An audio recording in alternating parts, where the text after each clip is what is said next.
Great. Now, aside from the book, you have the Love Your Nuts.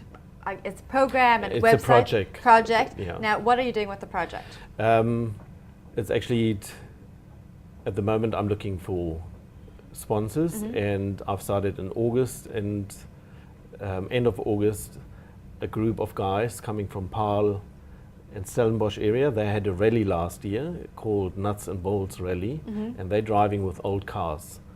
There's a requirement, your car has to be older than 25 years, shouldn't have cost more than 15,000 Rand. Oh my so gosh. it's really old, crappy cars. And they drive up into the Karoo and back, roughly 1,400 kilometers. And this year they wanted to do that again, and they approached people living with cancer. It's an umbrella organization, and I'm part of them. I'm one of their male cancer projects. Yeah. So they approached them and said, we'd like to do something, and then the lady said, well, we've got a project that actually suits name-wise, because it's Nuts and Bolts Rally, and this is called Love Your Nuts. And they raised funds for me a month By ago. driving. By driving. Up and down. Yeah, and they got sponsor letters, and they raised a little bit more than 25,000 Rand. Did any of their cars break down? Yeah, one broke down, yeah. But they're all mechanics, and they love doing, so they help each other. And and we planning the next one for next year again. So it's going to be an annual thing. But my main focus is actually, that's why I call the project Love Your Nuts, testicle cancer education in a nutshell. We've got the permission to change the school program from the US, from Livestrong. They've got a really good cancer school program, starting in kindergarten up to grade 12. And we've got the permission to adapt that to South African environment. Oh, that's great. And being a biology teacher, I'm busy with that. So it's actually information on cancer, then a manual for the teachers, and worksheets for the kids, for all the different grades. And the whole program is about how do I deal with cancer if I've got cancer, or how do I deal with somebody in my family who's got cancer, or in my community, helping each other to cope with that situation if somebody's got cancer.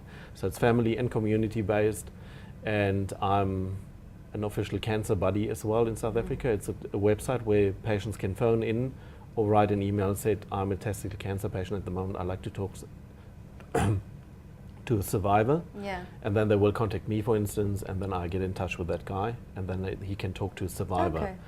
And at these workshops, there were women, not only women, men and women from the whole of Cape Town. Yeah. So from the townships to wherever. And there I realized what stigma is on cancer, especially in the African cultures. They see it off as witchcraft and demons.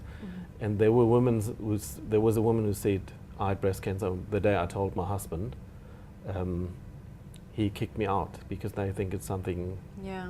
So with this school program, I'm busy with Ministry of Education and Health to get that endorsed, that we can get it into schools. That's great. Like the HIV awareness campaign, a cancer campaign, because there's nothing about cancer in the syllabi in the South African schools.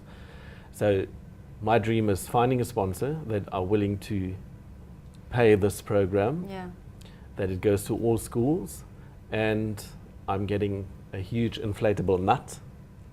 Hopefully I can do that full time.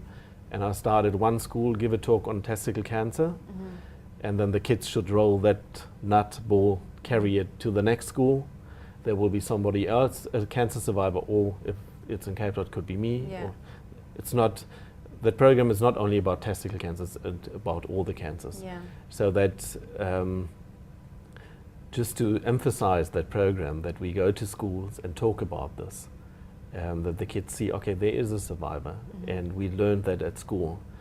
And I think if it's about testicle cancer, it's young men, and if I can reach, or if I can get into schools, I get in contact with all the boys that's in that age group, and they go home, because the school program is built up on things where they have to discuss it at home. What would you do?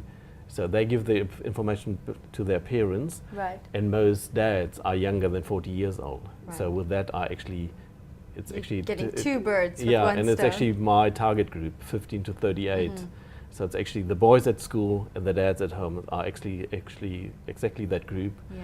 that are the highest risk for testicle cancer. So that's actually my dream. Would love to do that full time Mhm. and get this program into all schools. I think that sounds like a fabulous idea. I really hope that it works out. Yeah, because me I think too. the schools need that. Yeah, I hope so. Now, if you But had, it looks good. So Mhm. the people I've spoke to, they say it's going to work. And I Great. just started. I started in August this year, so it's very fresh. awesome. Well, it seems like it's gaining traction quickly. So hopefully Yeah, something well, happens soon. Yeah, hope so. Now, if you had to say something to all the boys and men watching this video, what would you say to them? I would say to them, get a reminder on your phone and once a month to just that you think about, I have to check my nuts.